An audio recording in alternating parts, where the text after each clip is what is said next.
آج ہمارا ملک جس میں ہماری عظیم قربانیاں ہیں، ابھی آپ نے سنا سن 1757 سے لے کر کے اور سن 1947 تک کتنی عظیم قربانیاں مسلمانوں نے، مسلمانوں کے علماء نے، ان کے حکماء نے، ان کے سورماؤں نے اس ملک کے لیے پیش کیا ہے، لیکن آج یاد کرنے کا دن ہے،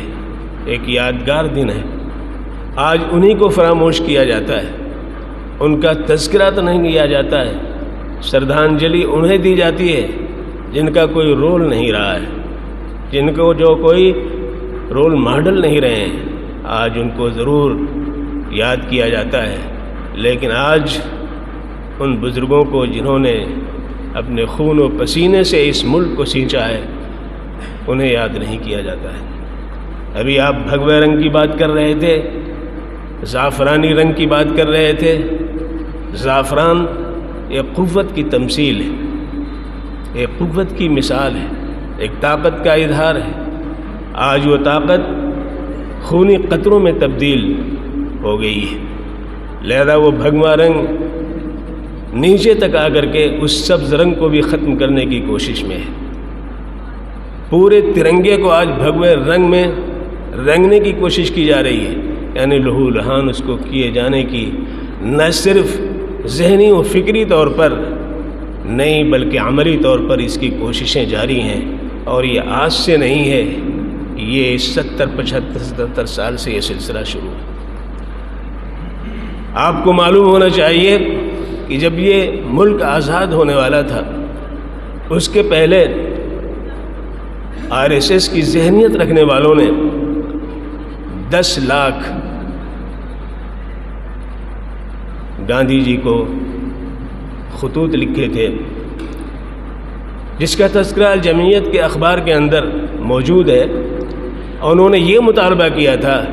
کہ پاکستان ایک ملک بنا کر کے مسلمانوں کو الگ کر دیا جائے، اس لیے کہ وہ یہ سمجھتے تھے کہ اگر مسلمان ساتھ میں رہے اور پورا یہ ہندوستان متحد رہا تو مسلمانوں کی بہت بڑی تعداد ہوگی جن کو ختم کرنا اور ہندو راشٹر بنانا مشکل ہو۔ اس لیے انہوں نے مطالبہ کیا تھا، جناح نے نہیں بنایا تھا، جناح نے ہی نہیں بنایا تھا، بنایا تھا انہی RSS ذہنیت والوں نے، تاکہ یہ آزادی کے ساتھ یہاں پر ایسا ملک بنائیں، اس لیے کہ مسلمانوں کے تعلق سے اس وقت 42 ملک تھے اور آج تو 57 ملک ہیں مسلمانوں کے، تو انہیں یہ چیز کرم میں مبتلا کر رہی تھی کہ ہمارا بھی ایک ملک ہونا چاہیے، لہذا انہوں نے کوشش کی۔ پاکستان تو بن گیا، 14-15ویں شب میں اس کا اعلان ہو گیا، لیکن جو آئین بنا وہ آئین ہندو راشٹر کا نہیں بنا، بلکہ وہ آئین جمہوریت کا علمبردار ہو کر کے سامنے آیا۔ یہ وہ چیز تھی جس نے RSS کے سنچالک اس کو آمادہ کیا کہ اس ملک کے عظیم رہبر مہاتما گاندھی کو قتل کرنے پر اس کو آمادہ کیا۔ وہ قتل کرنا اس لیے نہیں تھا کہ نعوذ باللہ مہاتما گاندھی نے کسی کے گھر پر ڈاکہ ڈالا ہو، کسی خاتون کے ساتھ ریپ کیا ہو، کسی قاتل کو قتل کی سزا دینے کے لیے پیش ہوئے ہوں، بلکہ یہ تھا کہ آئین جس کو مرتب کیا گیا اس میں ہندو راشٹر کی بات نہیں ہے، جمہوریت کی بات ہے، اور ہندو اور مسلمان اور سکھ اور عیسائی اور جین سب کو یکساں درجہ دیا گیا ہے، یہ ان کے حلق سے بات نہیں اترتی تھی۔ لہذا اس وقت یہ جو قتل ہو رہا ہے یہ قتل گاندھی کا نہیں تھا، قتل جمہوریت کا تھا، قتل ان لوگوں کا تھا جن کو محکوم بنائے جانے کی فکر دامنگیر تھی، قتل اس ذہنیت کا تھا جو ہندو راشٹر کو لے کر کے، اس کے جھنڈے کو لے کر کے پورے ملک کو لہو لہان کرنے کی فکر میں تھا، اس کا قتل تھا۔ اس کے بعد حکومت تو قائم ہوئی کانگریس کی، لیکن درپردہ یہ کوشش ہوتی رہی کہ مسلمانوں کو بے اثر کیا جائے، لہذا زمینداری کا قانون آیا اور اس قانون کے تحت جتنے زمیندار مسلمان تھے اس ملک کے اندر ان کو بے دست و پا کیا گیا، ان کی زمینداری لے لی گئی، مسلمان گاؤں کے اندر قصبوں کے اندر چھاپے ڈالے گئے تاکہ انہیں نہتہ کر دیا جائے۔ ایک چھوٹی سی چھری بھی اگر ہے تو اس کو بھی لوگ چھپا کر کے رکھتے تھے، یہ میں نے بچپن میں دیکھا ہے۔ اس کے بعد دوسرے مرحلے شروع ہوئے، حالات کی سنگینی سامنے آتی گئی، 30,000 فسادات کرائے گئے تاکہ مسلمان جو با اثر ہے بے اثر ہو جائے، معاشی طور پر، سماجی طور پر، تعلیمی طور پر، فکری طور پر، اخلاقی طور پر درمادہ ہو کر کے رہ جائے۔ یہ رہے لیکن سر اٹھا کر کے نہ چلے۔ اس کے پہلے دور میں بہرکیف کچھ نہ کچھ بات بنی رہی، مسلمان وزراء بھی ہوتے رہے، ان کا اثر بھی رہا، بہت سے مقام پہ احتجاج ہوئے اور اس کو مانا بھی گیا، لیکن جب سے یہ 14 سال ہو گئے یہ دور آیا ہے، اس دور نے اسی نہج پہ کام شروع کیا ہے، اور مسلمانوں کو بے دست و پا کرنے کے لیے، کنارے کرنے کے لیے 3 اصول انہوں نے اپنائے، 3 اصول انہوں نے اپنائے ہیں، یاد رکھیے، ذہن میں رکھیے۔ پہلا یہ کہ قانونی طور پر ان کو بے دست و پا کر دیا جائے، لہذا آج اس کا مظاہرہ ہو رہا ہے کہ جو ہمارے لیڈر ہو سکتے تھے، چاہے نام ہی کے کیوں نہ ہو، ایوان کے اندر بولتے تھے، لیکن آج انہیں قانون کے شکنجے میں کر کے ان کا ممبرشپ کو ختم کر دیا گیا، ان کی رکنیت کو ختم کر دیا گیا، یہاں تک کہ ان پر یہ پابندی عائد کر دی گئی کہ 6 سال تک وہ الیکشن بھی لڑ سکتے ہیں، لے دے کر کے 1-2 باقی رہ گئے ہیں۔ یہ قانونی اعتبار سے ہو رہا ہے، اور ان پر 14 سال پہلے، 15 سال پہلے، 20 سال پہلے اگر کوئی FIR ہے تو اس کا سہارا لے کر کے آج ان پر کارروائی کی جا رہی ہے۔ یہ قانونی بات ہے۔ لو جہاد کا مسئلہ، حجاب کا مسئلہ، NCR کا مسئلہ، NRC کا مسئلہ اور دیگر ایسی چیزیں جو بار بار لائی جا رہی ہیں اور قانونی شکنجے میں اس طرح نوجوانوں کو جکڑنے کی کوشش کی جا رہی ہے، مسلم اقلیت کو برباد کرنے کی کوشش کی جا رہی ہے، یہ اسی ذہنیت کا حصہ ہے اور آئے دن ہے فروغ۔ دوسری چیز جو ہے وہ اہنسا ہے، سڑک کی اہنسا، موب لنچنگ، کھلی چھوٹ ہے۔ یوں تو کہنے کو سب کا وکاس اور سب کا ساتھ ہے، لیکن وشواس نہیں ہے اس پہ ہمیں، اس لیے کہ ہم نراش ہیں، ہم جو کچھ دیکھ رہے ہیں اس کے خلاف، لہذا کثرت سے موب لنچنگ ہوتی رہی، کتنے لوگ مارے جاتے رہے بے گناہ، کیوں؟ تاکہ مسلمانوں پر ہیبت ہو، خوف ہو اور وہ سر نہ اٹھا سکیں، اور معاشی طور پر جن کو جہاں بھی وہ اس کو ختم کیا جا سکے۔ ابھی کانوڑیوں ان کا دور تھا، نکل رہے تھے، آپ نے سنا ہوگا یا پڑھا ہوگا کہ مظفر نگر میں گوشت کی دکانوں پر DM نے حکم دیا کہ کالے پردے ڈال دیے جائیں، کالے پردے ڈال دیے گئے۔ اس کے بعد ان تمام گوشت فروشوں کو بلایا گیا، 114 مسلمان DM کے بنگلے میں گئے یا تھانے پہ گئے، ان کو بلایا گیا کہ پیس کمیٹی ہے،